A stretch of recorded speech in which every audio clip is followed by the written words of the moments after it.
And the next one is Thorsten.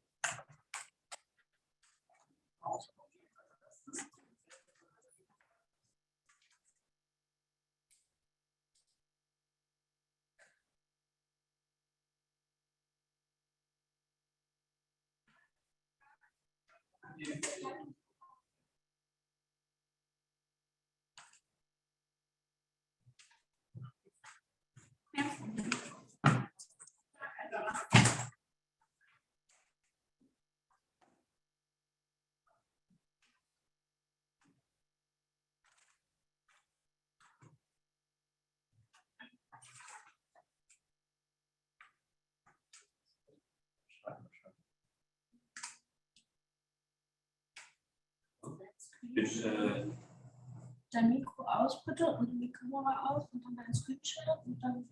Moment, gerade rausgeschwungen.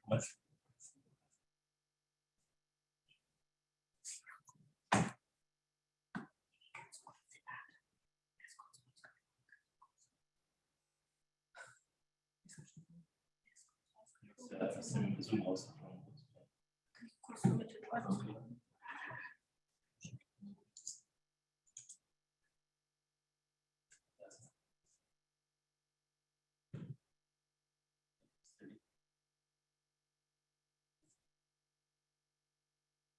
Wir haben eine kleine Verspätung von ungefähr 10 Minuten.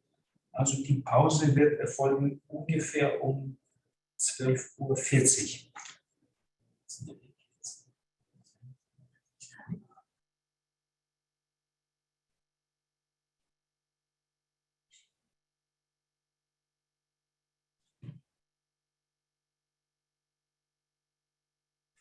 Schickst du mir den gerade?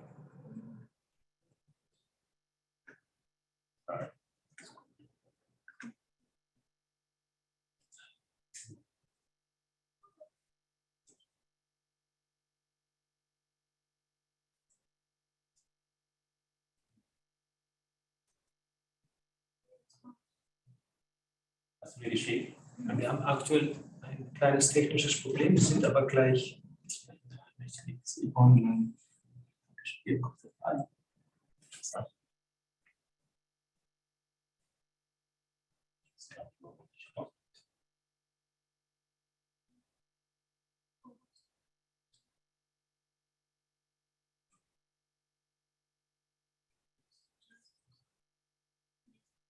Jetzt ne?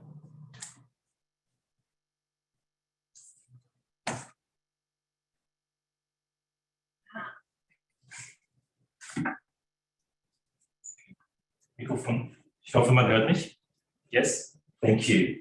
So it's a great pleasure to be here, and my topic is on the politics and on the governance side of AI. My name is Thorsten Jelinek. I'm a senior fellow and Europe director of Tahé Institute, which is a public policy think tank. The nice host, Michael, and the team said I should be practical when I talk about the issue, because politics and the governance doesn't sound practical. And of course, because AI is a tremendous source of efficiency, so we want to learn, how to capture that efficiency. And but as we know, AI or technology has become very geopolitical these days, and also we see kind of a fierce competition or race to the bottom.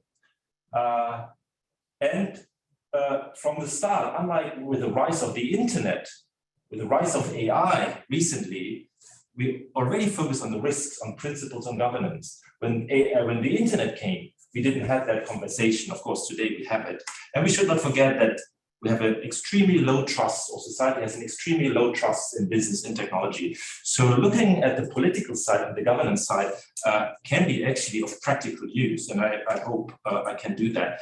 Practicality, of course, when you look yourself, we have always the issue of the use cases. Where are we? And you can judge yourself and make your assessment whether you're an experimenter, practitioner. McKinsey made a recent study and shows these are some of the key areas or use case areas. And if you look at it in more detail, they're all focused on increasing efficiency as opposed to driving growth and revenue. But this is this is the issue of having a emerging and disruptive technology. And you can see differences across the industries, also across the regions, and usually lagging. Professional public services are lagging in all three regions, and telecom and technology is heading. And here, this is a BCG slide. They say those are most digitalized or bionic companies who embrace AI. And you see also an uneven distribution around the talents across all the industries. And on the bottom is construction infrastructure. And actually, we're having a project here with the Bavarian Industry and Build Association to boost digitalization in that industry. Nevertheless, even though many of us here looking for great use cases, there are those leaders who have integrated approaches of AI operations from lab factory to machine learning operations. And we see also, you cannot talk about AI and the integration of AI if you don't talk about platforms. And here's also an evolution from previously data silos into what some call learning and mobilization platforms, which basically means those platforms are collaboration platforms across an industry or cross industries, where we have the biggest impact when we go outside of our company and to share and aggregate data and analyze those data. And platform is very important for Germany, for Europe, for everyone who wants to play in the AI space. And here, PLC is slowly becoming to the political side or into the competition side. First, we see a move in Europe to enterprise AI, business AI. So it's not just consumer AI as in the past, or AI used for increasing surveillance, etc. But here's the direct competition. And in Europe, this is a World Bank chart. They say Europe is strong in the operational side, weak in the transactional informational side. However, China is, of course, also strongly moving into the operational platform, which is this manufacturing data platforms. Nevertheless, I think Germany or Europe is sometimes belittled, they're lagging behind, but the Industry 4.0 is strongly moving, is entering the second phase, which will be this decade. And whereas the first phase was about collecting of data, industrial data, building smart factories, the second decade is about AI and monetizing on that, and building factories which sort out the quality themselves, etc., like the factory of Volkswagen is trying to do so. I want to move more to the political or the government side here, because we all have read about the risk associated with AI, and here we can distinguish between the direct risks and aggregated risks. And this is on top of the existing cybersecurity risks. And AI from the beginning has been addressed with these issues of the risk. And the whole risk, if you look at the direct risk, those are cybersecurity risks which could impact us immediately. And AI will change the landscape of cybersecurity. Then there's the whole other more fuzzy area of the aggregated or transformative risks, which basically are structural, impact economy, government, society, defense, etc. And that's much more difficult to grasp, and especially for businesses to understand. So what's my play here? But technology has become political. So especially for large businesses, for large tech businesses, they have to have that on their radar and actively work on those immediate risk, of course, and the structural risk. And this McKinsey study, which came out in December last year, just quite recent, say that businesses who responded, say cybersecurity and the regulation are key areas they are actively trying to mitigate or address. And you see also a evolution. So while we have been busy with problem solving, that's the primary focus, and we were like these tech optimists and running into it. I think some of the big tech is heading towards dilemma optimization. and responding was coming from the top, the aggregated impact of technology, of digitalization, and also of the use of AI.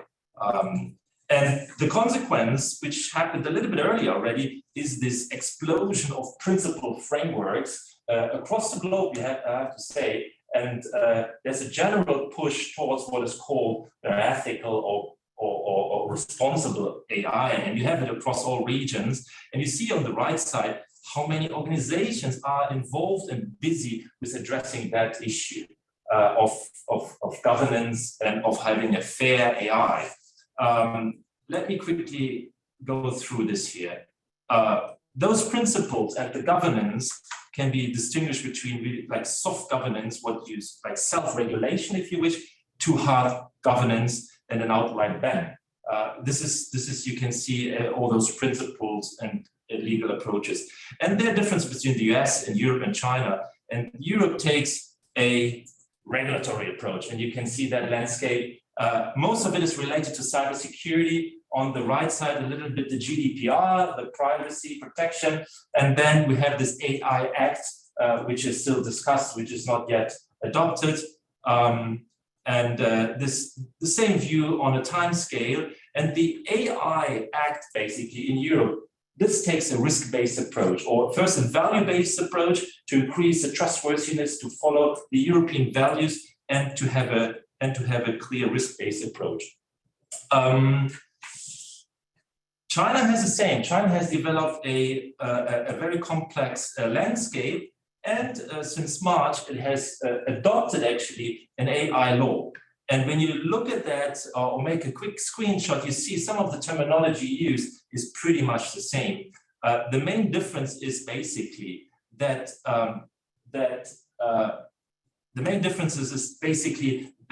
social cohesion, societal cohesion, a certain collectivist approach, and of course, more rights from a government state side to interfere is there compared to the European approach. China has also worked strongly on ethical standards. When you look at the United States, actually, it is lacking any federal law. There are few attempts, but the US has not come up with a federal legislation.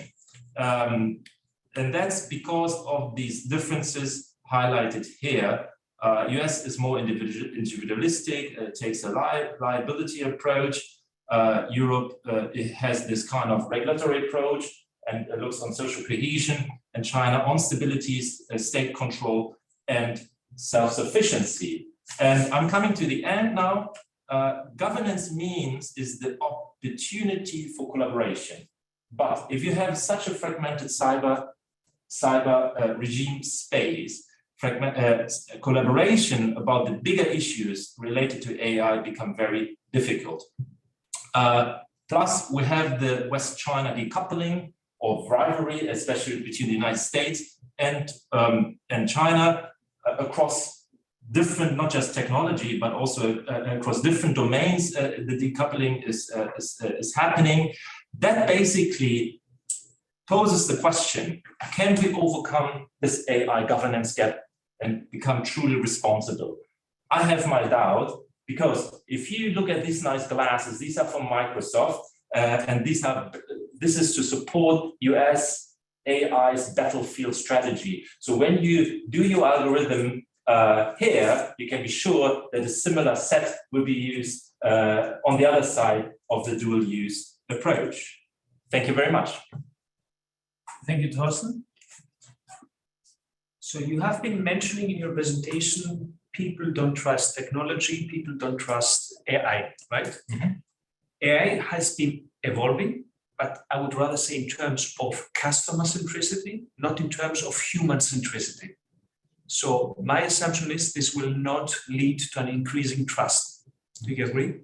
I agree. I like it that if you focus on the customer centricity, which is completely legitimate, and looking on the efficiencies, which AI will be the next greatest source of efficiency, what the internet was in the 90s and the 2000s, it basically means, but if you look at technology itself and this market customer-driven approach, it lacks any ethics of social responsibility, of environmental responsibility. But this comes from the society. There's a strong push. But you see, so recently I was invited, or we have published a book on intelligent decarbonization. So you see that AI for good is increasingly used, but it needs state intervention. It needs political will to push into that direction. And that can be a liability for organizations if they don't adapt. Yeah. And related to the trust, a very last question. You have been mentioning developing AI at a scale, right? Mm. I think this is not anymore realistic because privacy first is the new normalcy rather than tracking first. So we will have less data sets. That's why it's very hard to scale in terms of AI. Would you agree with this? Maybe in Europe, yeah. In Europe, maybe in Europe.